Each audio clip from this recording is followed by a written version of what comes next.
Alright students, तो आज का जो हमारा टॉपिक है वो है सीपी शेड्यूलिंग। तो देखते हैं सीपी शेड्यूलिंग क्या होता है और इसका क्या रोल है ऑपरेटिंग सिस्टम में। तो basically CP scheduling operating system का एक पार्ट है जिसमें ओएस डिसाइड करता है कि आ रही मल्टीपल प्रोसेसेस में से किस प्रोसेस को सीपीयू का कितना टाइम मिलेगा और किसको कितनी प्रायोरिटी देनी है, किस टाइप की प्रोसेस है, उसको कैसे हैंडल करना है। तो एक बार इसकी डेफिनेशन देख लेते हैं जल्दी से। CPU scheduling operating system selects which process gets CPU time when multiple process occurs। अगर एक साथ कई प्रोसेस आ रही हैं तो उसमें से किस प्रोसेस को सीपीयू का टाइम मिलना है। और इसका मेन जो गोल है वो क्या है, maximise the CPU utilisation and minimise the response time and waiting time. ये टर्म्स क्या होता है अभी हम देखते हैं, what is response time, what is waiting time. और उससे पहले एक बार जरा इस डायग्राम को देख लेते हैं। अब कई लोग ये सोच रहे होंगे कि प्रोसेस बेसिकली होती क्या है। तो प्रोसेस एक प्रोग्राम कह सकते हैं जो इस समय करंटली रनिंग में हो, जिसको सीपीयू मिल चुका हो और वो मेन मेमोरी में लोड हो। फॉर एग्जाम्पल, अगर आप एम एस वर्ड ओपन करते हैं तो एम एस वर्ड आपके सिस्टम में कहीं रखा होगा। या फॉर एग्जाम्पल फ़ोन में अगर लेते हैं तो आपके फ़ोन में कई एप्लीकेशन है, मैसेजिंग है, कॉलिंग है, इंस्टाग्राम है, व्हाट्सएप है, फेसबुक है। तो फॉर इंस्टेंस अगर आप इंस्टाग्राम ओपन करते हैं तो उसका कोड आपके फ़ोन में कहीं रखा होगा। जब तक वो हार्ड डिस्क में रखा है वो is act like just a program. तो जब आपने उसको ओपन किया तो उसको मेन मेमोरी में जगह मिलेगी और उसको सीपीयू मिलेगा उसको प्रोसेस करने के लिए। तो जब सीपीयू उसको मिल चुका है देन हम कह सकते हैं कि वो प्रोसेस किस स्टेट में, रनिंग स्टेट में। नाउ एक बार इस डायग्राम को देखते हैं। तो यहाँ पर प्रोसेस की एक लाइफ साइकिल होती है। ऐसा नहीं है कि जो प्रोसेस एक बार स्टार्ट हुई है वो चलती ही रहेगी, कभी बंद नहीं होगी, या उस प्रोसेस के बीच में नई प्रोसेस नहीं आ सकती। जैसे आप अपने फ़ोन में सिंपली ऐप यूज़ करते हैं तो आप एक साथ मल्टीपल ऐप भी यूज़ कर सकते हैं, बीच में उस ऐप को बंद करके दूसरा ऐप भी ओपन कर सकते हैं। और कई कबार ऐसा होता है कि कभी एसओएस मैसेज जाना है, कोई अलर्ट जाना है अचानक से, तो सारे ऐप्स को रोक करके वो मैसेज आता है, जिससे आपके लो बैटरी का पॉपअप चल रहे सारी एप्लीकेशंस के बीच में वो पॉपअप आता है। ठीक है, तो उसकी प्रायोरिटी बहुत ज़्यादा होती है। तो ऐसे कई सारे प्रोसेसेस चल रहे होते हैं। तो अब इनकी एक बार स्टेट देख लेते हैं कि ये कौन कौन से स्टेट्स में रहते हैं। मतलब स्टेट्स जैसे फॉर एग्जांपल एक प्रोसेस आपने ऑन किया। ठीक है, आप प्रोसेस ऑन कैसे करते हैं, आपने अगर आप पीसी में कर रहे हैं तो सिंपली आपने एप्लीकेशन पे डबल क्लिक किया, फ़ोन में कर रहे हैं तो आपने फ़ोन में एप्लीकेशन को क्लिक किया, टच किया, तो उससे वो ऐप ओपन होती है। तो जो पहली स्टेट आती है वो है आपकी न्यू स्टेट। न्यू स्टेट वो स्टेट है जहां पर प्रोसेस आ तो गई है लेकिन उसको ना अभी सीपीयू मिला है ना उसको मेन मेमोरी मिली है। Main memory in the sense उसको रैम नहीं मिली है। तो न्यू स्टेट में क्या होता है कि प्रोसेस का पीसीबी ब्लॉक बन जाता है। PCB that is process control block. तो जहां पर एक प्रोसेस के सारे डेटा होते हैं जो उस प्रोसेस को चलते वक्त चाहिए। तो न्यू स्टेट का मतलब है कि प्रोसेस आ तो गई है लेकिन अभी उसको ना सीपीयू मिला है ना उसको रैम मिली है। उसके बाद जो दूसरा स्टेट आता है हमारा वो होता है रेडी स्टेट। रेडी स्टेट वो स्टेट है जहां पर प्रोसेस को मेन मेमोरी मिल चुकी है लेकिन उसको सीपीयू नहीं मिला है। तो वहां पर वो जस्ट वेट कर रहा है कि जैसे ही उसको सीपीयू मिले और वो एग्जीक्यूट करे। तो रेडी के बाद आपकी प्रोसेस जाती है रनिंग स्टेट में। रनिंग स्टेट वो स्टेट है जब उसको सीपीयू मिल चुका है और उस पर एक्चुअल में सीपीयू काम कर रहा है। तो आपको क्वेश्चंस जो आएंगे उसमें आपको रेडी स्टेट, रनिंग स्टेट, इन दो चीज़ों पे आप बहुत काम कर रहे होंगे। तो रनिंग स्टेट के बीच में यहां पर आप देख रहे होंगे एक आ रहा है इंटरप्ट। अब ये इंटरप्ट क्या होता है, इंटरप्ट एक कोई भी ऐसा एक्शन जिसकी वजह से प्रोसेस को रोकना पड़ा हो। ठीक है, या तो वो मतलब अदर प्रोसेस से आ सकता है, किसी इनपुट आउटपुट रिक्वेस्ट से आ सकता है। जैसे यहाँ पर दिया हुआ है एक इंटरप्ट आया जिससे वापस कहाँ चला गया वो रेडी स्टेट में। या फिर एक आईओ रिक्वेस्ट आई, कोई इवेंट का वेट करना पड़ा। अब आईओ रिक्वेस्ट क्या है, IO request basically input output request. जैसे आपका प्रोसेस को मान लीजिए प्रिंट करना पड़ा बीच में, तो वहां पर एक आउटपुट रिक्वेस्ट गई, तो उस समय के लिए प्रोसेस रुकेगा, जब प्रिंट हो जाएगा उसके बाद वापस आएगा।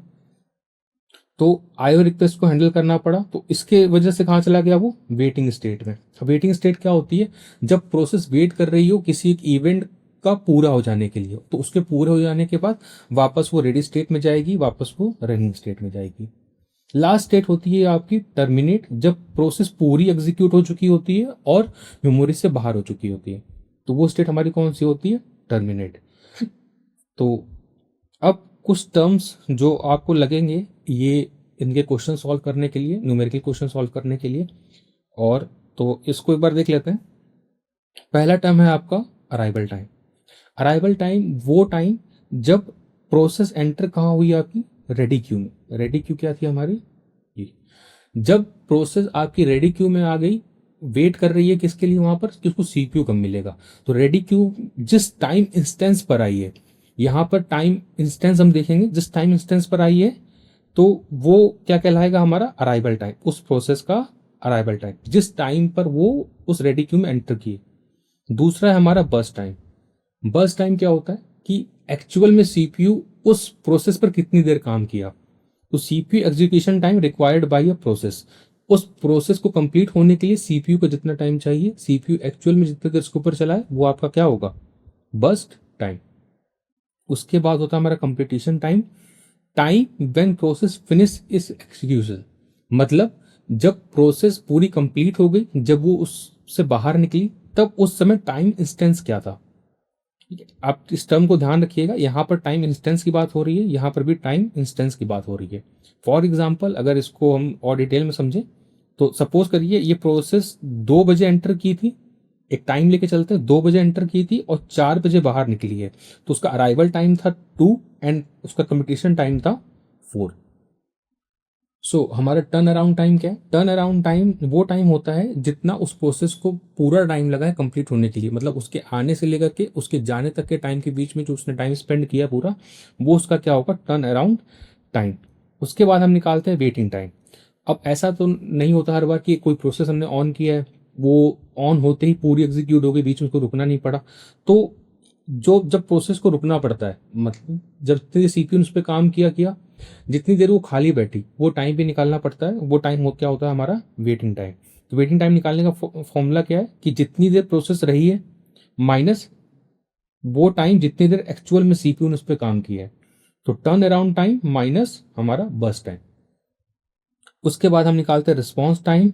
रिस्पॉन्स टाइम क्या होता है? Time from request submission to first response, मतलब सीपीयू हमारे रेडी क्यू में कब आई थी और उसको एक्चुअल में सीपीयू कब मिला। टर्न रिस्पॉन्स टाइम क्या है हमारा? कि एक्चुअल में वो प्रोसेस कब हमारे रेडी क्यू में आ गई थी, रेडी क्यू में आने के बाद उसको एक्चुअल में सीपीयू कब मिला, कि रेडी क्यू में कब आई थी प्रोसेस और उसको एक्चुअल में सीपीयू कब मिला। तो इनका जो डिफरेंस होता है वो क्या होता है? हमारा रिस्पॉन्स टाइम। अब जो सीपीयू शेड्यूलिंग होता है वो बेसिकली हम 2 टाइप्स के सीपीयू शेड्यूलिंग यहाँ पर देखते हैं। जो हमारा पहला है वो है नॉन प्रीएम्प्टिव और दूसरा है प्रीएम्प्टिव। नॉन प्रीएम्प्टिव सीपीयू शेड्यूलिंग्स वो होती हैं जिनमें एक बार अगर प्रोसेस को सीपीयू मिल गया तो दूसरी प्रोसेस को सीपीयू तभी मिलेगा जब तक वो पहली वाली पूरी एग्जीक्यूट ना हो जाए। पूरी एग्जीक्यूशन होने के बाद उसको जितना भी टाइम चाहिए, एक बार पूरा एग्जीक्यूशन होने के बाद ही दूसरी प्रोसेस को सीपीयू एलोकेट होगा। तो इसकी डेफिनेशन एक बार देख लीजिए। Once allocated CPU, a process cannot be interrupted until completion or voluntary CPU release। या तो CPU उसको खुद निकाले या फिर वो पूरी कंप्लीट हो जाए। तो इस टाइप की जो शेड्यूलिंग होती है उनको हम क्या कहते हैं? Non pre-emptive scheduling. इनके एग्जांपल्स क्या क्या हैं? FCFS, SJF and non pre-emptive priority scheduling. FCFS का फुल फॉर्म लिख लीजिएगा, फर्स्ट कम फर्स्ट सर्व, इसको लिख देते हैं। तो हमारा जो FCFS का फुल फॉर्म है फर्स्ट कम फर्स्ट सर्व। उसके बाद है हमारी SJF। SJF का फुल फॉर्म है शॉर्टेस्ट जॉब फर्स्ट। उसके बाद हमारी आती है नॉन प्रीएम्प्टिव प्रायोरिटी शेड्यूलिंग। आगे हम इनके न्यूमेरिकल्स देखेंगे, वहां पर हम इनको थोड़ा और डिटेल में समझेंगे। उसके बाद है हमारी प्रीएम्प्टिव शेड्यूलिंग्स। प्रीएम्प्टिव शेड्यूलिंग्स उस टाइप की शेड्यूलिंग होती है जहां पर चल रही प्रोसेस को हम बीच में रोक सकते हैं और रोक करके दूसरी प्रोसेस को सीपीयू दे सकते हैं। तो रुके हुए टाइम में आपका जो पहले प्रोसेस चल रही थी वो वेट करेगी, जैसी दूसरी प्रोसेस कंप्लीट होती है हम वापस से सीपीयू उस प्रोसेस को दे देंगे, या फिर दूसरी प्रोसेस जो चल रही थी उसके बीच में भी नई प्रोसेस आ सकती है। तो प्रीएम्प्टिव शेड्यूलिंग एक बार डेफिनेशन देख लीजिए। Running process can be interrupted and move to ready queue. उसको हम बीच में रोक के वापस से कहाँ भेज देंगे? रेडी क्यू में। रेडी क्यू में प्रोसेस क्या कर रही होती? वेट कर रही होती सीपीयू के मिलने का। तो रनिंग प्रोसेस को बीच में रोक करके हम कहाँ भेज देते हैं? रेडी क्यू में। तो अब ये पॉसिबल कैसे होगा? तो जो शेड्यूलर है उसको फोर्सली रिमूव करेगा, फोर्सली रिमूव करके कहाँ रख देगा? रेडी क्यू में। अब ये किन किन केसेस में आती है? Round robin, SRTF and preemptive priority scheduling. ऊपर आपने क्या देखा था? प्रायोरिटी शेड्यूलिंग, जिसका टाइप क्या था? Non pre-emptive. इसमें जब तक पूरी प्रोसेस कंप्लीट नहीं होती हम सीपीयू नहीं हटाएंगे, और पूरी कंप्लीट होने के बाद दूसरी प्रोसेस को क्या मिलेगा? सीपीयू। अब यहाँ पर हमारा एग्जाम्पल क्या क्या है? Round robin. राउंड रॉबिन के केस में क्या होता है कि एक टाइम क्वांटम आपको दिया होता है, उतने उतने टाइम के लिए सबके पास सीपीयू बराबर हिस्से में चलता रहता है। एसआरटीएफ का फुल फॉर्म लिख लेंगे। एसआरटीएफ का फुल फॉर्म है एसआरटीएफ, इसका फुल फॉर्म होगा shortest remaining time first. SRTF basically होती क्या है? शॉर्टेस्ट जॉब फर्स्ट ही होती है, लेकिन किस टाइप की होती है? प्रीएम्प्टिव टाइप की।